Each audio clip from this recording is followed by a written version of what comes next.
Hello everyone, welcome to Green One Day at a Time. It's the last weekend of April and the beginning of May. Apple blossoms are in full swing. We've had some very wet and cold days, and I'm glad to see the blossoms are alright. The mojus are also looking good. I'm not worried about the purple color, it's because it's a purple moss too. But somebody's being or something is being breaking the growing stems. The peas yet again haven't germinated at all. There's a lot of sowing to do. So in this plot and in that one, I'll be sowing cabbage and broccoli. All the Swiss chard which are bolting would be removed. And this, I'm not expecting much work in here because it's been covered with cardboard and plastic cover. So say it's very much less weeding. I've planted cabbages. These are white cabbages, and I'm going to interplant them with some French breakfast radish. So by the time they've got really good roots, so it's formed up really well. By the time the cabbages take up the space, the radishes would have been harvested. I've got to interplant these with nasturtiums. That is a good companion plant. Now these are deep root containers. They are for runner beans and bolotti beans. I think there are 4 rows each, so I'll have around 12 beans, 16 beans each. So this is a red scarlet runner beans, and we have got beautiful bolotti beans. I love the beans because it's got nice coloring and shading on the bean itself. I'm growing these for the beans rather than the pods, so they are inside a propagator to just help them germinate a little bit faster, because we are expecting some very low temperatures in the coming days. So back at my potting shed, I'm going to sow some peas for the third time this year. This time I'm going to do it indoors inside a propagator just to speed up the process. And then plant them out into the position. I'm determined that I want some peas to pod and eat freshly. Is that a rock? That's a rock in my compost. This is Miracle Grow compost, and it's got a piece of a rock. So yeah, this time round, I think this year round, the compost has been not bad, but they have been not fine either. So there have been chunks of rocks and twigs and things like that. So for the third time round, I'm going to plant some more or sow some more peas. I'm going to do 2 in each because they're going to be planted out. They can climb up. I'm not going to pinch them or separate them. It's going to be 2 in each.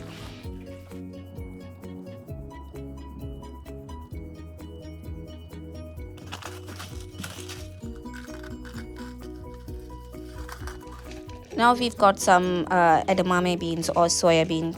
These are seeds that I saved from last year. I was a bit late to sow them, got the seeds late, and then I sowed them late. So I saved up every seed I could get from the pods, from the beans. And I'm looking for the bigger seeds from the lot, and I'm going to plant them or sow them. Into 2 in each modules. We are big soya bean or edamame bean fans in this house. So just going to just pushing them in and then covering them with compost, water them really well, close the container with the propagator lid, and hopefully we should have beans and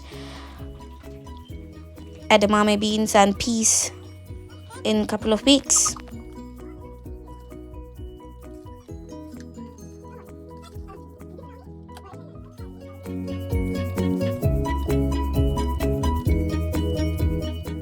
Next day, back at the allotment, this is squash plant sowing time.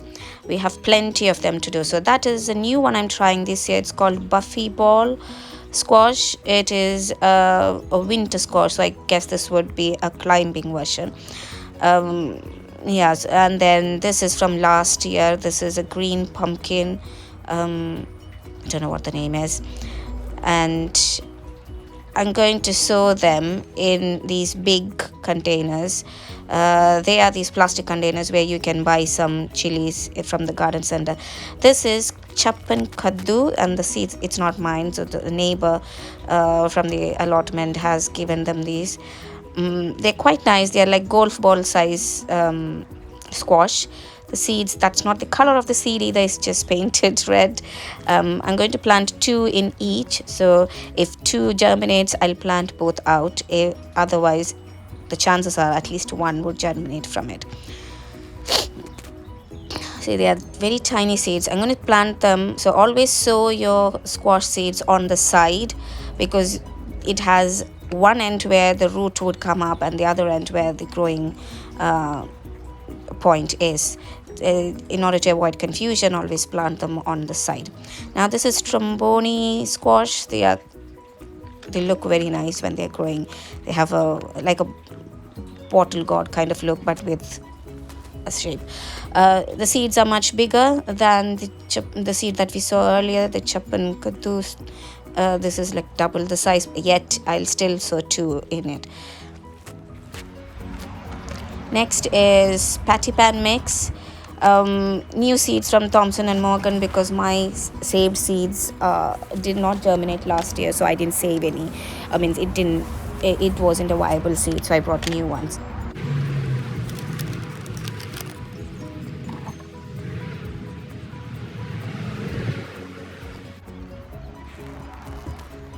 So next we were going to plant crown of thorns. This is a new one I'm going to try. It's very beautiful to look at. I don't know how it tastes, so I'm going to plant and see what I get from it.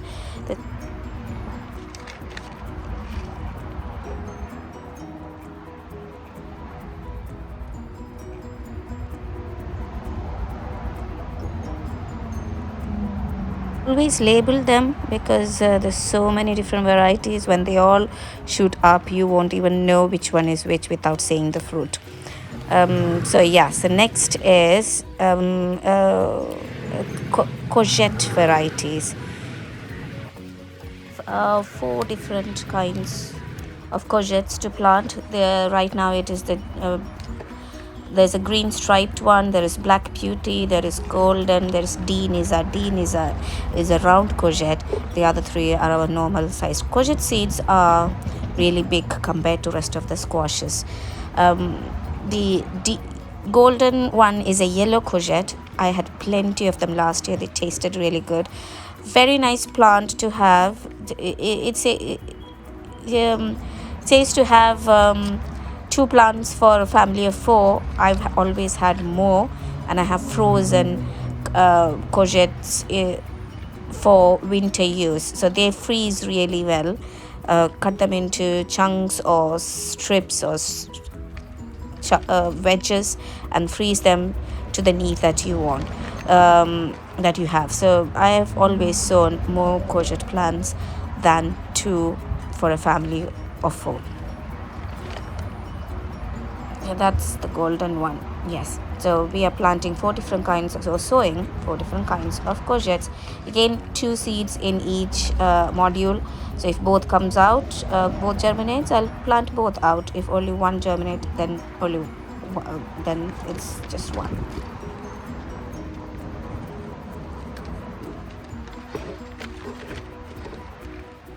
To sow is uchikipuri. I think that's how it is pronounced, but they are beautiful squashes to see and to eat. I had 1 plant last year and I did get some harvest, and this is honey boat. That's also a good one to have. So these 2 again, I'll sow 2 seeds in each container. They're all done now. All the seeds I have are done, so they are going to be watered really well and left in the greenhouse. I've crossed my last frost day, and yet I would still not leave them out. But I'm hoping in the next 3 to 4 weeks these would germinate and grow up to be in a good size.